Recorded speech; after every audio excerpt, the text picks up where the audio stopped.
যুক্তরাষ্ট্রে বাড়ি কেনার স্বপ্ন পূরণ হতে চলেছে। হাউজে পাশ হলো ঐতিহাসিক আবাসন বিল, যা বড় কোম্পানিগুলোর একচেটিয়া বাড়ি কেনা নিয়ন্ত্রণ করবে। নতুন এই আইনে সস্তা বাড়ির যোগান বাড়বে এবং সাধারণ মানুষ সহজেই মর্গেজ সুবিধা পাবেন। রিপাবলিকান ও ডেমোক্রেটদের এই যৌথ উদ্যোগে খুশিতে সাধারণ মানুষ।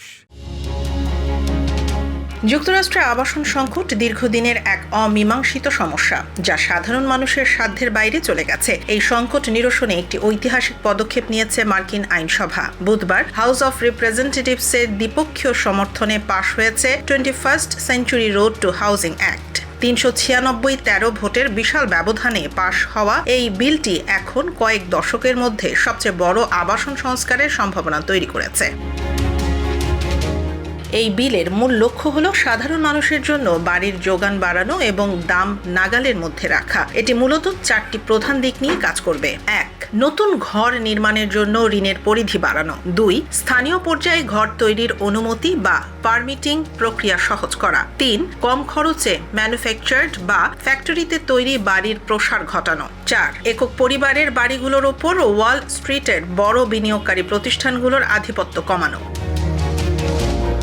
তবে হাউস এবং সিনেটের প্রস্তাবিত বিলের মধ্যে কিছু পার্থক্য রয়েছে। সিনেটের প্রস্তাবে বড় বিনিয়োগকারীদের বাড়ি কেনার ওপর কঠোর নিষেধাজ্ঞা থাকলেও হাউসের সংস্করণে কিছুটা নমনীয়তা দেখানো হয়েছে। বিশেষ করে বিল্ড টু রেন্ট বা ভাড়া দেওয়ার জন্য বাড়ি তৈরির ক্ষেত্রে কোম্পানিগুলোকে খুব একটা চাপে ফেলা হয়নি। এখন হাউস ও সিনেটের প্রতিনিধিরা বসে এই পার্থক্যগুলো দূর করবেন। প্রেসিডেন্ট ডোনাল্ড ট্রাম্প ইতোমধ্যেই এই বিলের প্রতি তার সমর্থন প্রকাশ করেছেন। তিনি জানিয়েছেন, বাড়ি হওয়া উচিত সাধারণ মানুষের জন্য, কোনো বড় কর্পোরেশনের ব্যবসার জন্য নয়। যদি এটি চূড়ান্তভাবে আইনে পরিণত হয়, তবে সাধারণ মানুষের জন্য মর্টগেজ পাওয়া যেমন সহজ হবে, তেমনি আবাসন খরচও উল্লেখযোগ্যভাবে কমে আসবে বলে আশা করা হচ্ছে। এটি নিঃসন্দেহে মার্কিন আবাসন বাজারে একটি বৈপ্লবিক পরিবর্তন নিয়ে আসতে চলেছে।